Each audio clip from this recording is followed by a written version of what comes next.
Conexão Saúde, apoio cultural, Clínica Informa, estética e emagrecimento.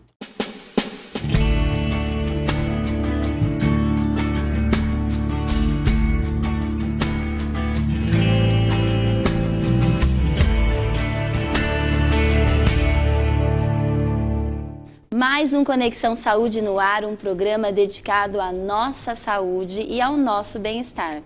E hoje recebemos em nosso estúdio o professor Weber Haddad Risse, mestre e doutor em reabilitação oral pela Unesp, especialista em prótese dentária, professor de clínica integrada da Unesp e pesquisador na área de estética dental. Seja muito bem-vindo, Dr. Weber. Obrigado, eu que agradeço. É uma honra tê-lo aqui conosco no programa. Obrigado. E eu tenho certeza que a gente vai ter uma aula de saúde bucal aqui, hoje no Conexão Saúde. Eu que agradeço o convite e também em nome da Unesp agradeço poder dar à população esclarecimento sobre esse tema tão importante. Com certeza. E a gente queria conversar um pouco sobre a cárie, que a gente vem falando, né? Existem programas internacionais que querem realmente reduzir o número, né, de cáries, que é bem frequente e a população acredita que seja algo comum, que é normal ter a cárie. É importante hoje a gente destacar que a cárie é uma doença que pode ser controlada. E você pode ter populações livres de cárie, e isso não é um privilégio só de países de primeiro mundo, isso pode ser feito em vários países, há incentivo para isso. E a nossa busca, enquanto instituição e juntamente com os órgãos competentes para a saúde pública no Brasil, é realmente lutar para combater a cárie.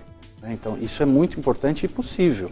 É possível. É possível. As pessoas têm que saber que é possível essa nova geração que está sendo muito bem trabalhada com medidas preventivas, que essa geração pode ser uma geração livre de cáries. E a gente vê isso no dia a dia clínico, é possível ver pessoas, adolescentes, pessoas já mais jovens, sem nenhuma cárie na boca. Né? Nunca tiveram, desde criança? Nunca tiveram. Como é possível? Primeiro, acho que é importante a gente definir cárie, né? O que é a cárie? O que é a cárie? A cárie é uma doença, a Organização Mundial de Saúde considera ela uma doença, ela é multipopulacional, ou seja, ela está presente no mundo todo, ela não é privilégio de um ou outro país. Claro. Ela tem uma relação maior em países industrializados, provavelmente pelo consumo maior de carboidratos. Lembrar que um dos fatores muito importantes no desenvolvimento da cárie é a dieta, o açúcar, né? E ela está relacionada a fatores como a microbiota que esse paciente tem e que é comum na boca de todos nós, a resistência que cada um tem, isso é algo individual. Então a cárie ela é uma doença que pode ser controlada quando estes fatores são controlados, né? A higiene bucal entra também aí como um processo protagonista nesse processo, claro, associado a esses outros 3 fatores. Né? Como eu sei que eu estou com cárie?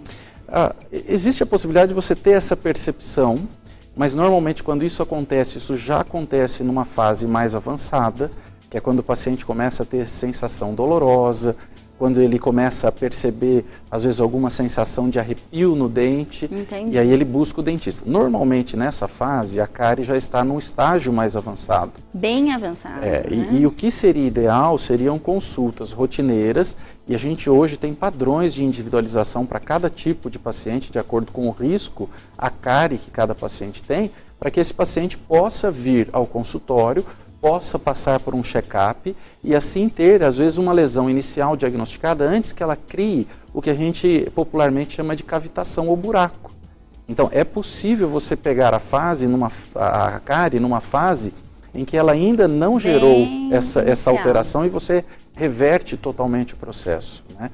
Então, é importante, o check-up preventivo é muito importante na odontologia. E o check-up preventivo tem que ser de quanto em quanto tempo? Hoje se trabalha com individualização de planos de tratamento. Então, a gente faz uma análise inicial para esse paciente, diagnostica qual é o risco à cárie e cada paciente, de acordo com o seu risco, vai ter uma frequência diferente de retornos e também de check-ups com radiografias. Então, hoje a gente classifica como alto risco, médio risco, baixo risco, variando desde consultas anuais até consultas que têm que ocorrer a cada 3 meses.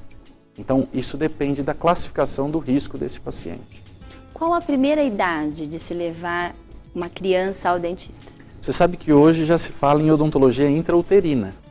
Nossa. Então, é algo bem adiantado, né? Mas é uma realidade, porque você trabalhar com a mãe na fase gestacional é importante para que ela já tenha consolidado conceitos de cuidado com a saúde bucal dessa criança. E esse trabalho seria com a mãe relacionado à alimentação da mãe? E você pode trabalhar desde hábitos da mãe, já na fase gestacional, até mesmo instrução para que essa mãe saiba como lidar com a criança nos primeiros meses de vida. E assim que os primeiros dentes apontam na boca, essas crianças vêm para o consultório para, às vezes, esses esclarecimentos. Muitas mães não sabem métodos de escovação ou de higiene em crianças que estão apenas com os primeiros dentes apontando na boca. E já tem possibilidade de se fazer esse controle mesmo em crianças recém-nascidos, né? Lembrar que não é só quando o dente sai na cavidade bucal é que a mãe tem que se preocupar com a higiene dessa cavidade. A higiene ela é feita ainda quando a criança não tem, quando o bebê ainda não tem dentes. Na própria gengiva. Na própria gengiva, a estimulação. Isso é super importante, né? A estimulação gente precisa é importante. limpar a gengivinha do bebê. Sim, e a estimulação. Isso é um estímulo também que é dado ao bebê nessa fase. Portanto, essa troca de relacionamento entre mãe, filha e filho, isso é importante. E isso começa antes do primeiro dente apontar na cavidade bucal. Perfeito. E como que eu posso evitar ter a cárie, realmente? Há uma série de medidas. O profissional ele é um coadjuvante no auxílio a isso. O protagonista é o paciente. Com então, certeza. Se o paciente ele estiver bem instruído quanto à higiene oral, se ele estiver instruído quanto à dieta que ele deve utilizar, veja, não é não usar nunca doces. E é impossível, vamos falar a verdade, é impossível, né? Mas é saber a restringir o consumo e às vezes até lançar mão de algumas coisas importantes. Por exemplo, às vezes tenho pacientes que pedem informações sobre, olha doutor, às vezes eu estou fora do meu ambiente e não estou com escova de dente. E eu me alimentei de alguma coisa, o que eu posso fazer?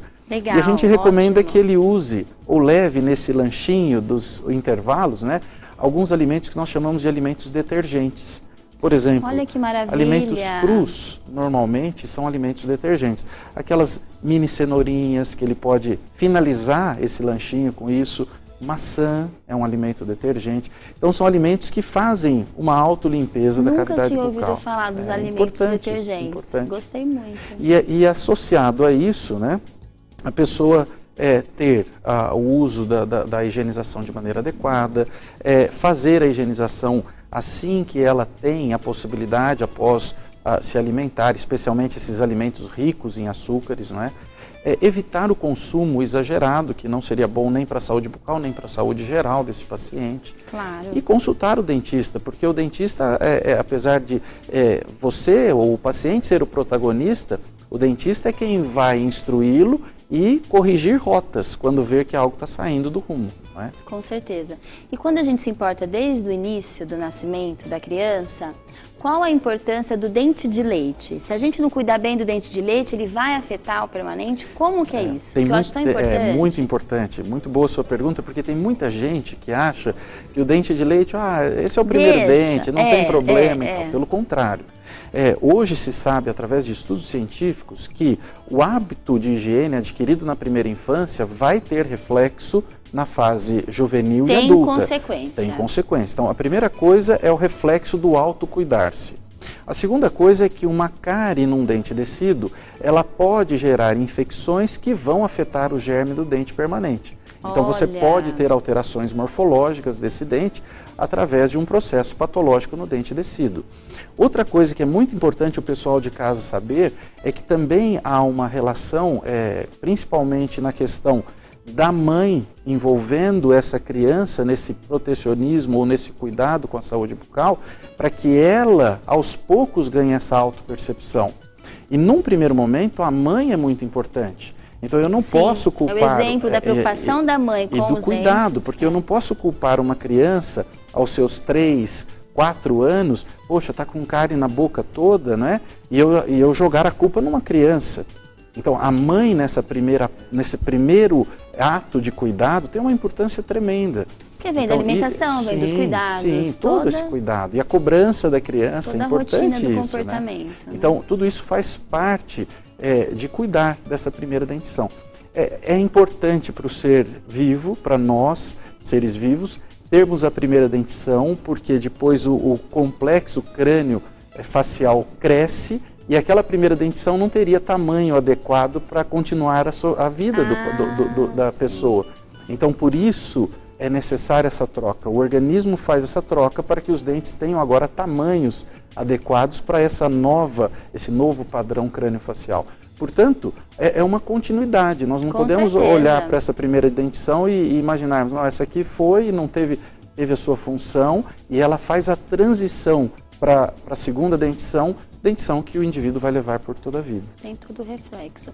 E eu tenho certeza que deve existir alguma técnica para a gente escovar o dente direitinho. Sim, sim. E o senhor nos trouxe aqui... Eu trouxe aqui alguns exemplos que a gente poderia mostrar para o pessoal de casa, né? Tanto os 3 grandes aliados na prevenção, né? Nós temos a pasta de dente, a escova, o fio dental.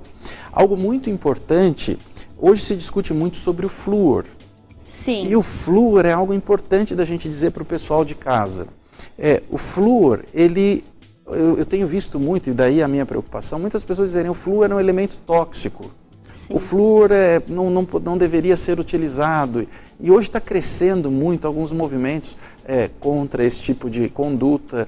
Mas eu queria deixar claro uma coisa. Há um conceito, que não é de agora, é um conceito do século XVI, que dizia que a diferença entre veneno e remédio é a dose.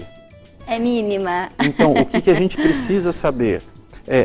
No uso correto, o flúor é um excelente aliado para a higiene bucal. É um excelente. E talvez um dos grandes responsáveis em diminuir o índice de cárie na população atual.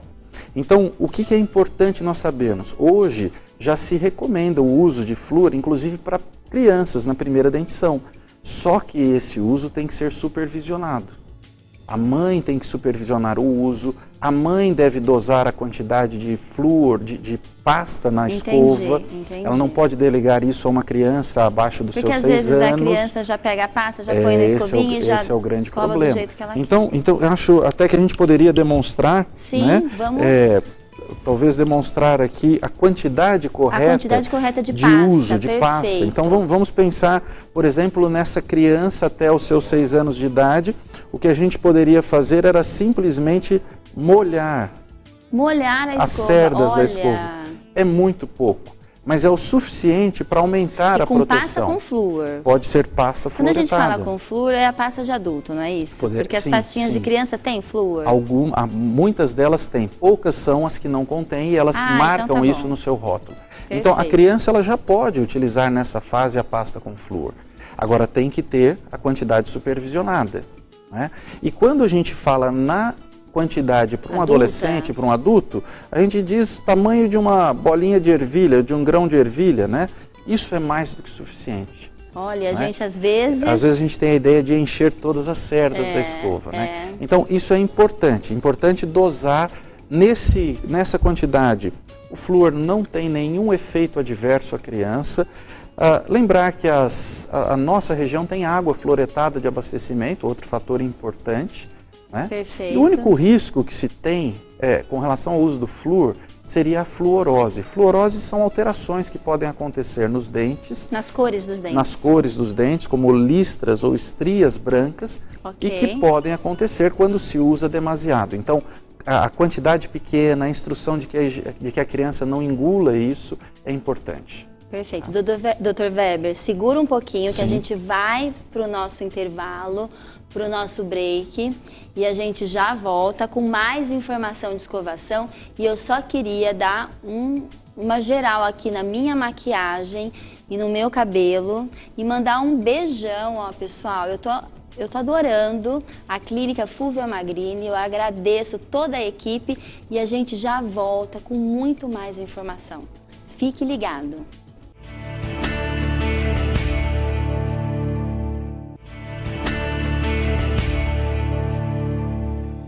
De volta aqui com Conexão Saúde, o papo está muito bom aqui com o professor Dr.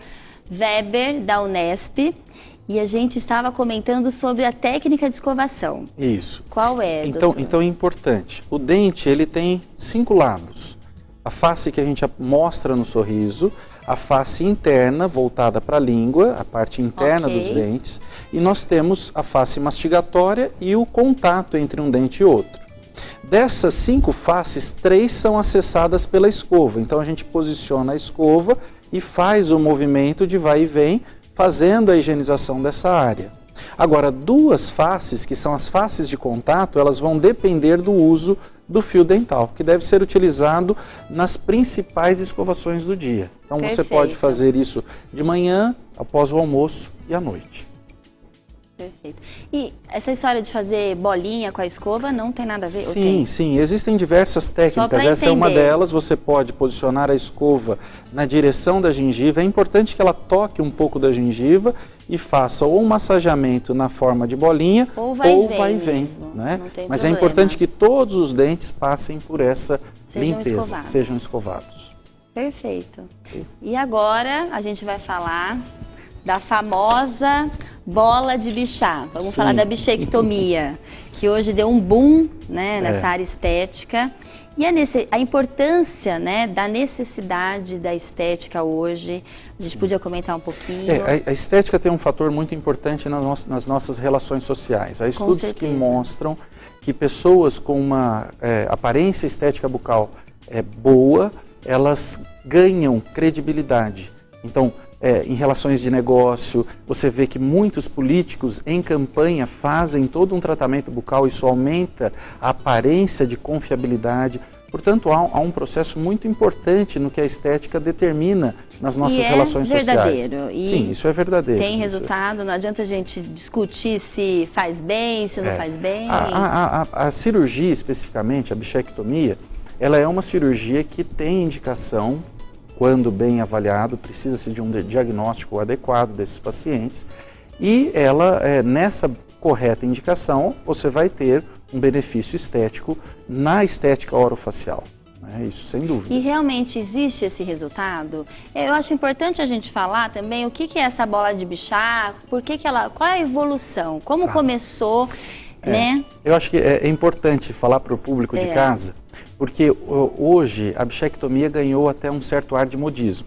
Completamente. A bola de Bichat é uma área gordurosa que nós temos na região da bochecha que dá sustentação à nossa face e também a músculos que estão perto dessa região. Essa bola de Bichat, na década de 80, algumas cirurgias começaram a surgir estritamente para a retirada dessa bola de Bichat com a ideia de reduzir índices em pacientes que faziam mordiscamento da bochecha com muita frequência. Então, alguns pacientes que se feriam demasiadamente, aquela área infeccionava, era indicada essa cirurgia. Então, ela tinha uma razão funcional. Na década de 80 a 90, ela começou a fazer parte de cirurgias em transexuais, para modificação de formato de rosto, em homens que faziam a cirurgia de transexualidade e com isso deixava o rosto mais delicado, mais feminino. E aí ela foi entrando na questão estética e em alguns pacientes ela realmente melhora a relação de estética orofacial. Mas o grande detalhe, que isso sim é discutido hoje até em pesquisa, é saber para quais pacientes ela teria uma diferença impactante na estética orofacial. Porque em nem todos os casos ela vai gerar um resultado que o paciente se olhe no espelho e se sinta satisfeito. Então hoje existem pesquisas em cima de algumas análises com ultrassonografia prévia para ver o volume, se a retirada desse volume faria alguma diferença na estética facial. Se vai ter um impacto, porque o paciente vai se submeter a uma cirurgia. Seria um afilamento dessa área do rosto próxima às bochechas, né? Então, isso é importante. A cirurgia ela tem indicação. O paciente deve fugir do fazer por apenas fazer, do modismo. Consulte um profissional que realmente faça um bom diagnóstico e seja ético e honesto em dizer, olha, para o teu caso isso vai ter diferença ou não. Então, é importante isso, até porque é uma cirurgia. E com irreversibilidade no sentido de trazer essa gordura de volta. A gordura, nós devemos lembrar que a gordura faz parte da sustentação da nossa forma corporal. Em excesso, a forma, obviamente, fica um pouquinho mais arredondada, né? Mas ela faz parte dessa sustentação. E retirá-la pode, qual a não idade bem indicado, que a gente pode criar esse problemas. Tipo de cirurgia? Né? Olha, não há obviamente claro. A gente não vai fazer isso, ou não se faria isso em crianças, em adolescentes. Se pensa, a não ser que haja uma relação funcional, não é? Okay. Mas o paciente já na sua fase jovem, adulta, ele está indicado desde que ele se enquadre na eleição para essa cirurgia, e que isso tenha realmente um impacto quando o paciente precisa realmente desse impacto na estética orofacial. Essa cirurgia envelhece? Não é que ela envelhece. Há hoje um grande questionamento, e se você for realmente buscar embasamento científico, você não tem essa resposta de maneira clara, em alto nível de evidência.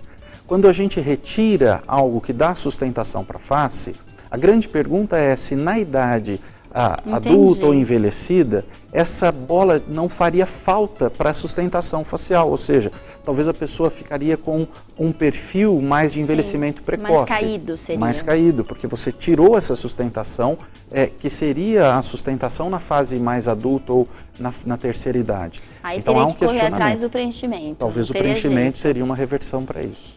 E a pele muda após a cirurgia? Não, o que acontece é que há realmente o afilamento do rosto. O afilamento, quando bem mas indicado. a textura da pele textura não tem absolutamente nada a ver. Não. Em algum momento volta o formato anterior? Não, retirada essa gordura, você tem obviamente aquela área não mais possível de receber essa gordura em grande quantidade. Você tem nova formação de tecido adiposo ali, mas num volume menor. Não é? Então, para o paciente corretamente indicado, a não ser que haja uma alteração de peso muito significativa, ele vai manter isso por um bom tempo. Entendi, perfeito. E agora a gente poderia falar um pouquinho das lentes de contato, que Sim. também é outro boom. Outro boom Eu até estético. Separei umas fotos aqui pra gente analisar, da Glória Pires.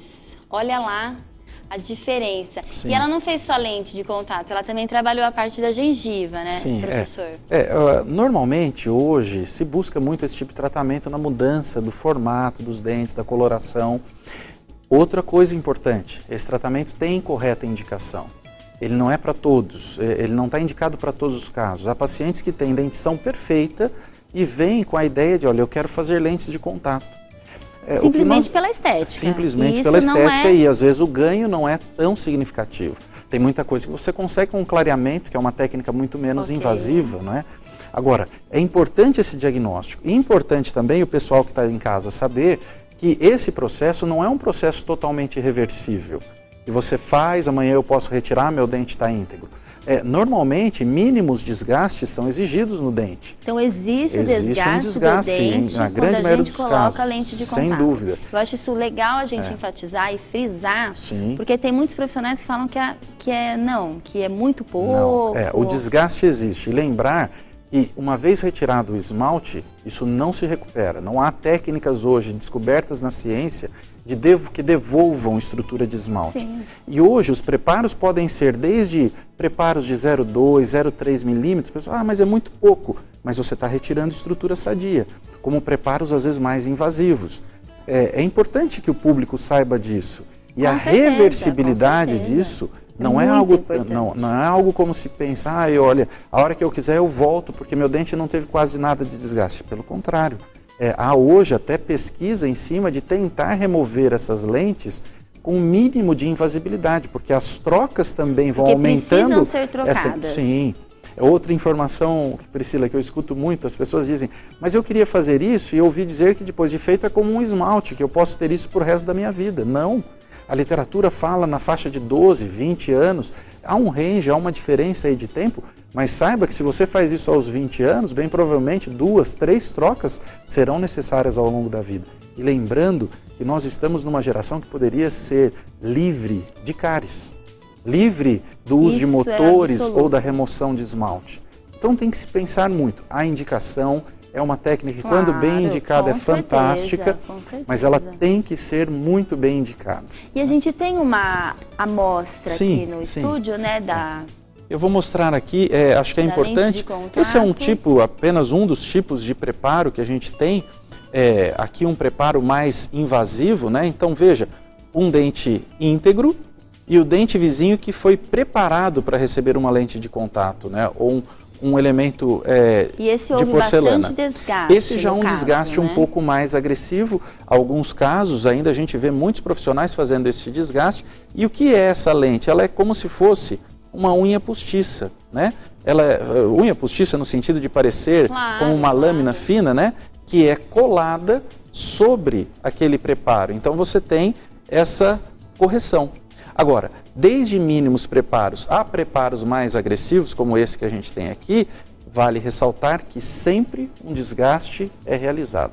Raríssimos, Priscila, são os casos em que a gente consegue posicionar essas lentes sem nenhum desgaste.